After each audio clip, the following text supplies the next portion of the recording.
안녕하십니까.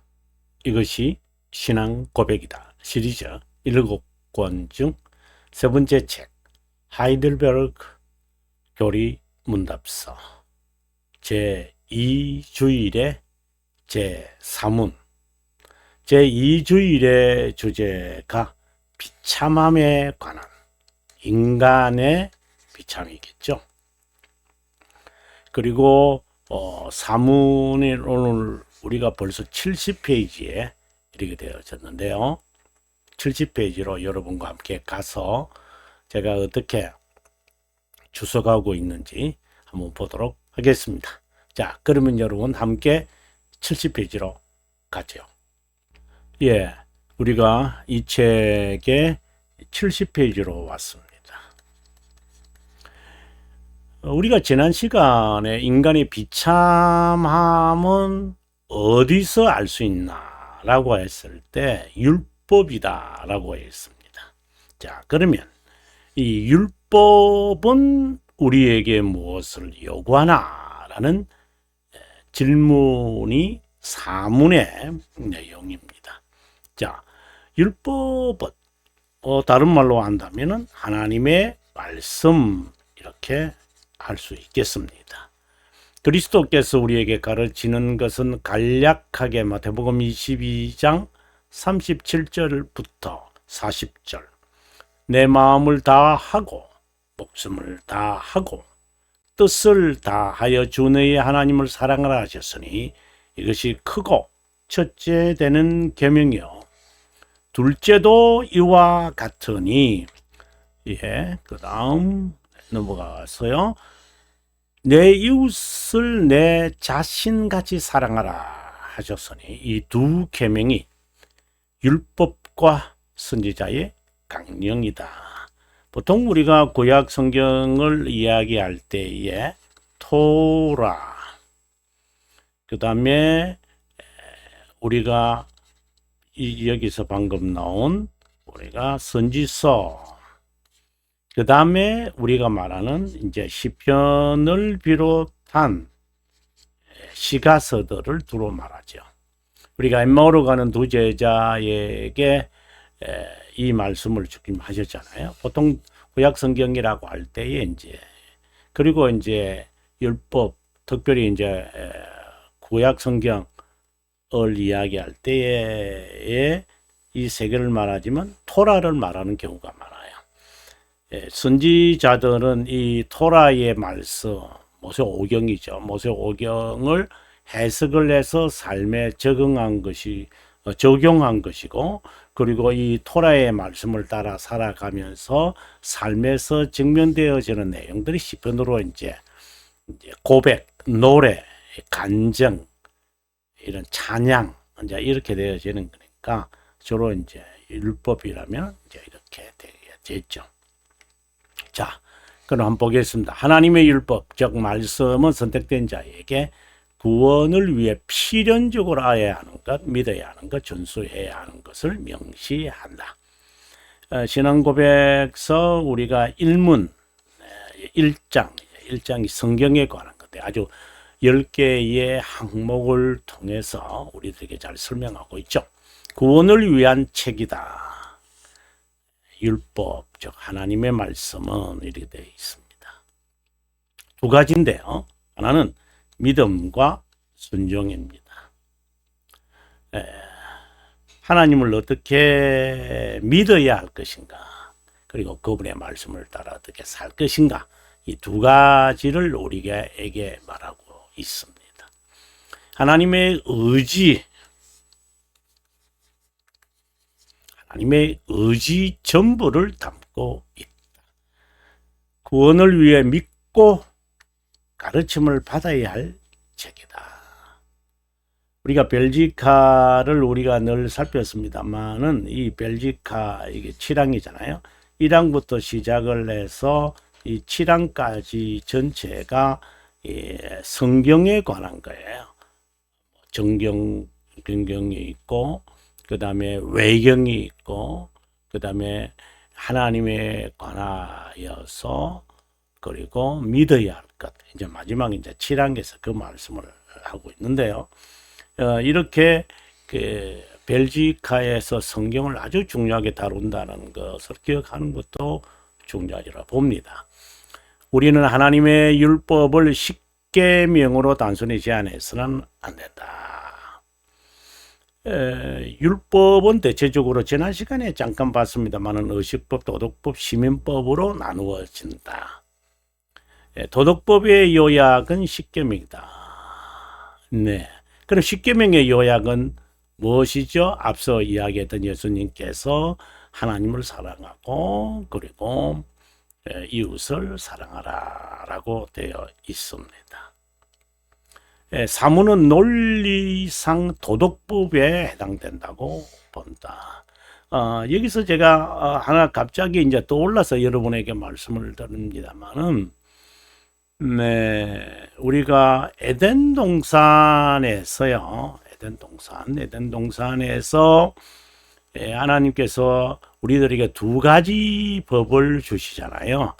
하나는 심정에, 그죠? 순종하라는 심정의 법이에요. 그 다음에 두 번째는 선과 악을 알게 하는 나무의 실과를 먹지 말라라는 도덕법이에요. 이것은 하나의 표징된 것이고요. 이거는 표징이에요, 여러분. 도덕법은 가시적으로 드러난 거예요. 심령에 생긴 이 법은 그 의미를 말하는 거죠. 그렇다면 여러분, 도덕법이 십계명이잖아요. 그러면 십계명은 겉으로 드러난 게 있어요. 그러면 그것에 대한 의미는 뭐죠? 바로 하나님을 사랑하고 이웃을 사랑하라고 하는 거죠. 그럼 이것은 표징된 것이고요. 이것은 표징이 되는 거예요. 이것은 이제 성찬과 관련을 제가 시키는 것인데, 여러분 이 부분을 이해한다면 여러분 하나님의 말씀을 좀 더 이해하는데 도움이 되리라 생각을 해서 한 번 더 한 번 더라기보다는 계속해서 아마 제가 이 하이델베르그 교리문답을 하면서 여러분들에게 특별히 그 성찬, 우리가 벨기카에서는 35항이고 35항에서 이것을 잘 다루고 있지 않습니까?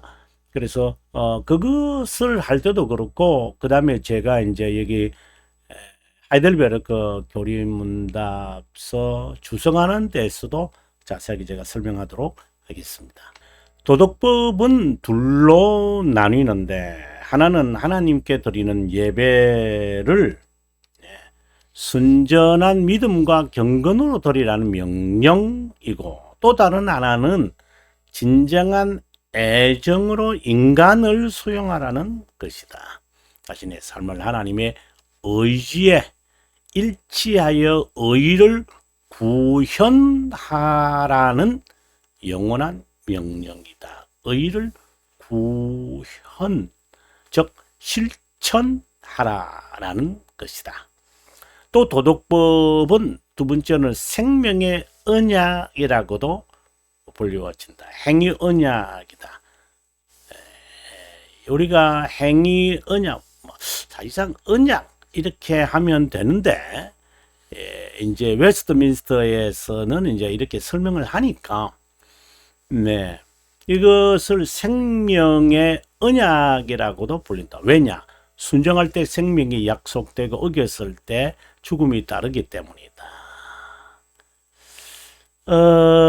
여기서 어떤 분들은 만약에 우리가 행위 언약을 우리가 지켰으면 영원히 에덴 동산에서 살 수 있었을 것이다. 이러한 그 가정을 설정하시는 분들이 계세요. 저는 전적으로 반대하는 사람입니다. 네. 이것은 하나의 언약이라는 큰 것으로 보았을 때 이것은 자비함의 언약입니다. 영원의 하나님의 작정이 언약의 형식으로 드러난 겁니다. 그러면 영원에서의 하나님의 작정에 인간의 타락은 이미라는 말이 좀 어폐가 있는데, 영원에서 이루어진 겁니다. 이건 불변합니다. 근데 거기에 가정을 해가지고 영원히 살 수 있었을 것이다 라고 하는 그 가정적인 이야기들을 한다는 것은 매우 위험한 사람들입니다. 네. 잘못된 연구에 대해서는 좀 더 자세하게 나중에 제가 설명할 기회가 있으리라고 생각이 듭니다.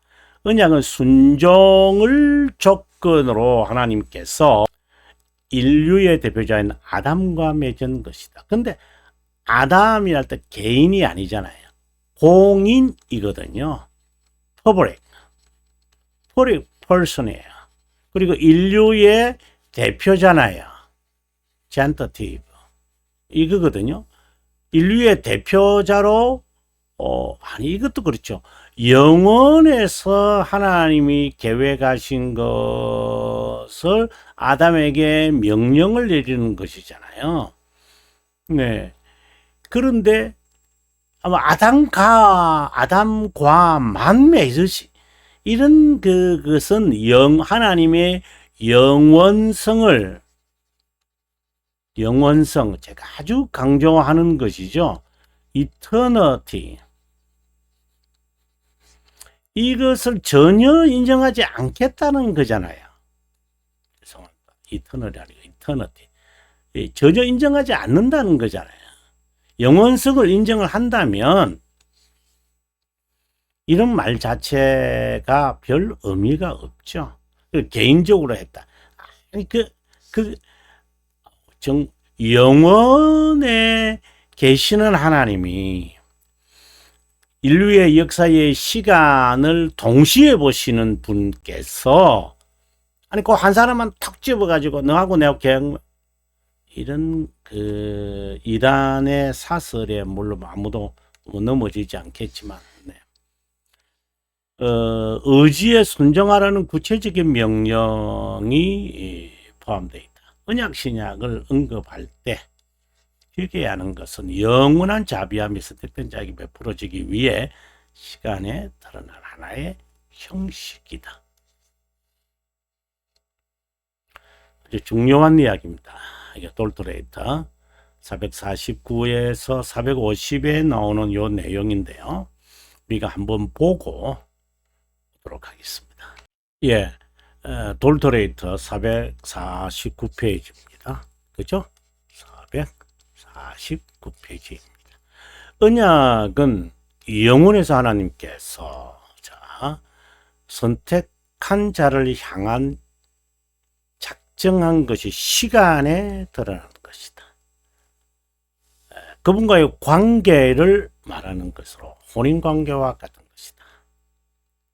네, 좀 내려가서 언약의 내용은 행위 언약에서나 은혜 언약에서 나오나 동일한 순종이다. 제가 방금 말할 때의 언약은 하나의 표징입니다. 도덕법과 같습니다. 그러면 이거는요, 그렇죠? 표징된 것입니다. 자, 본질상 언약은 선택된 자를 향하여 있는 것이다. 자, 언약은 계속해서 봅니다. 인간을 향한 하나님의 은혜에 드러납니다. 영혼에서 선택된 자를 향한 것이 시간에 드러납니다. 계속해서 제가 반복하는데요. 인간으로서는 구원의 길을 찾을 수도 없고 찾지도 않는 절망의 상태이기에 그분 스스로 성육신하여 우리를 대신하여 타락의 저주와 하나님의 진노를 받는다. 타락 전의 상태에서 창조된 후 하나님은 그 첫 번째 드러남이 행위 언약으로 개인적이고 완전한 순종의 조건으로 생명을 약속하시다. 이것을 생명의 언약이라고 부릅니다. 완전한 순종이라고 하니까 무슨 노예계약처럼 여기고 왜곡하거나 착각하는 자도 있다. 아니다. 완전한 순종이나 영혼에서 그리스도를 향하여 있는 것이다. 행위 언약이든 은혜 언약이든 인간 이해를 위해 분류한 것에 불과한 것이다. 언약의 조건은 이렇게 등등 아주 길게 제가 계속해서 언약에 관한 이야기, 언약을 유언이라고 표현하는 것도 옳은 것이다 하고, 제가 신앙고백서 7장 이게 은혜 언약에 관한 거잖아요. 이것을 자세하게 제가 설명을 하고 있습니다. 하여튼 언약에 관한 이야기를 여러분 449페이지부터 앞서 우리가 봤습니다만은 지속해서 좀 보면 많이 도움이 되리라고 봅니다. 예, 방금 제가 이 부분요 아주 중요하게 제가 언약 신앙에 관한 이야기를 자세하게 제가 설명을 하니까 여러분 언약 신앙에 대해서 할 때 이 부분을 참고하시면 도움이 되리라고 합니다. 어떤 의미에서는 자비함의 언약이다. 하나님의 영원한 자비함을 선택된 자에게 베풀기 위한 구원의 진리는 시간에서 영원한 자비함이 언약의 형식으로 드러났고, 최초의 부모는 불순종으로 이를 어겨 죄를 세상에 유입했고 중보자 그리스도는 이에 대한 저주와 처벌을 받아. 예, 저주는 진노와 동반자, 처벌은 정의와 동반자가 되죠. 받아 자신의 의를 선택된 자에게 증가한다. 증가된 의로 인해 타락 후의 상태에 있는 선택된 자에게 하나님의 영원한 자비는 공의롭게 베풀어진다. 그래서 이것을 우리는 제가 쓰려고 했는데 공의로운 심판이라고 말한다. 의의 증가로 어렵다 여기기에 공의롭다고 부르는 것이고, 이런 하나님의 의가 복음에 명시되어졌다. 너무나도 위대한 말씀이죠. 계속해서 봅니다. 하나님의 율법 중 도덕법은 십계명에 잘 요약되어 있다. 십계명은 두 돌판이다. 자, 아주 중요한 이야기를 제가 여러분에게 이야기 시작합니다. 여러분 아주 중요하게 여러분께서 여기에 관심을 가졌으면 좋겠습니다. 두 돌판 두 주제로 나누어진데 1계명에서 4계명이겠죠. 플러스 5계명에서 10계명입니다. 전자는 하나님을 향한 의무이고 후자는 인간을 향한 의무입니다. 전자는 거룩. 자, 이제 나왔습니다. 후자는 의와 관련이 있다. 즉, 이 고백은 하나님의 형상인 거룩과 의와도 관련을 맺는다. 그지? 이 말에 대해서 제가 잠깐 암시를 드린 것인데요. 거룩은 하나님과의 관계, 의는 관계 실천, 인간과의 관계다. 93문을 여러분 대교리 문답서를 여러분 참고하시면 됩니다. 거룩함이 의를 붙들 수 있는 것도 이 때문이다. 거룩과 의를 담고 있는 율법은, 그럼 이것은 하나님의 형상이잖아요. 거룩하고 신성한 말씀이라고 표현한다.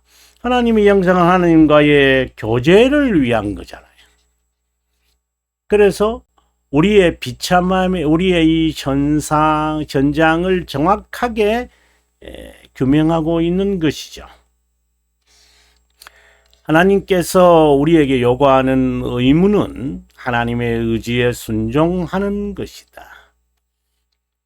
율법을 통해 그분의 의지를 알게 되고, 의지는 거룩과 의의 기준이고, 자, 여러분 하나씩 하나씩 여러분 정리하셔야 합니다. 그리스도 안에서 선택된 자를 그분이 잃지 않는 것이다. 모든 자의 완악한 심령을 제거하여 하여 구원하는 것이 그분의 의지가 아니라, 자, 모든 하나님의 의지는 선택된 자만 3권 24장 1항에 칼빈이 설명하고 있습니다. 반감을 가질 수 있을 것이다. 맞습니다. 그리스도의 십자가의 죽으신 보혈의 권능은 무한한 가치를 지니고 있습니다. 이건 틀림없는 이것입니다. 돌토레이터 2장 4항에서 틀림없이 말합니다. 사망과 사항에서 다 설명을 합니다만 틀림없이 말합니다. 하지만 그 효력은 선택된 자에게만 나타납니다. 개혁신앙은 하나님의 영원한 작정에서 시작한다. 이걸 잊어버리면 안 되죠. 이건 아주 키워드라는 잘 아시리라고 봅니다. 예정은 선택된 자를 향하는 구원의 진리다. 그들을 영혼에서 선택하여 시간에서 구원하는 내용이다. 이들이 이제 타락석을 지녀서 유기된 자처럼 살아가고 있으니까 이것을 죄의 속박이라고 그러잖아요. 이것에서 살고 있는 이 선택된 자들을 구원하는 것이 딜리버잖아요. 딜리버 하셔서 이들을 세이버 하실 거예요. 네. 이를 위해서 타락 유기된 자에게 내려진 죄의 대가인 처벌을 받으심으로, 처벌이 이제 죽음이잖아요. 그렇게 간단하게 말할 수 있죠. 하나님의 정의를 만족하신 거예요. 이것은 이제 하나님의 측면에서 본 구속 사역을 설명하는 것이죠. 그 자세한 것은 제가 37항에서 37문에서 여러분 자세하게 제가 설명하겠습니다. 아주 길게 제가 설명을 하는데 아마 도움이 되리라고 봅니다. 아무튼 이와 같은 그분의 의지보다 더 크고 높은 것을 찾지 못함에도 불구하고 인간의 그분의 의지에 있는 원인을 조사하는 것은 매우 사악한 일이 아닐 수 없다. 그분의 의지 자체가 모든 것의 원인이다. 하나님의 사역자는 그분의 뜻을 자신의 입으로 복음 선포로 공개적으로 알리지만 복음 선포를 악인도 공유하기에 선택의 완전한 증거가 될 수 없기에, 자, 여기서 설명을 하고 있죠. 공개적으로 악인도 공유할 수 없기에, 외적 부르심으로 그치기에, 이다 같은 말들이죠. 하나님은 선택된 자를 믿게 하시려고 효과적으로 부르셔서 거룩함을 이루게 한다. 이것을 칭의라고 그러고 이것을 보통 우리가 성화라고 말하죠. 자세하게 하나씩 읽으면 또 저희가 새로운 말들이 아마 있으리라가 돼서 또 시간이 계속 지나갈 것 같아서 그냥 멈추도록 하겠습니다.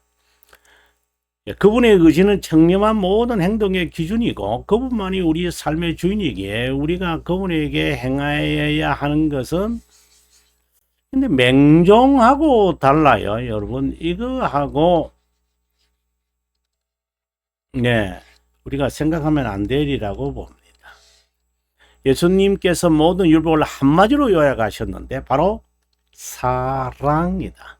사랑은 행동이 아니라 하나님을 향한 의지다. 이 의지는 모든 바른 행동의 본질, 원리이다. 사랑은 두 가지 측면이 있는데 하나님과 인간이다. 그분에 대한 사랑이 없으면 순종, 규정, 경건 없다.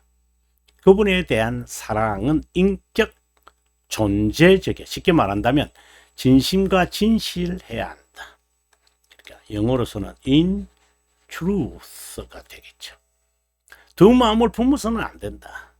새 위격을 지닌 하나님은 인간의 개인 인격을 사랑한다. 존재를 사랑합니다.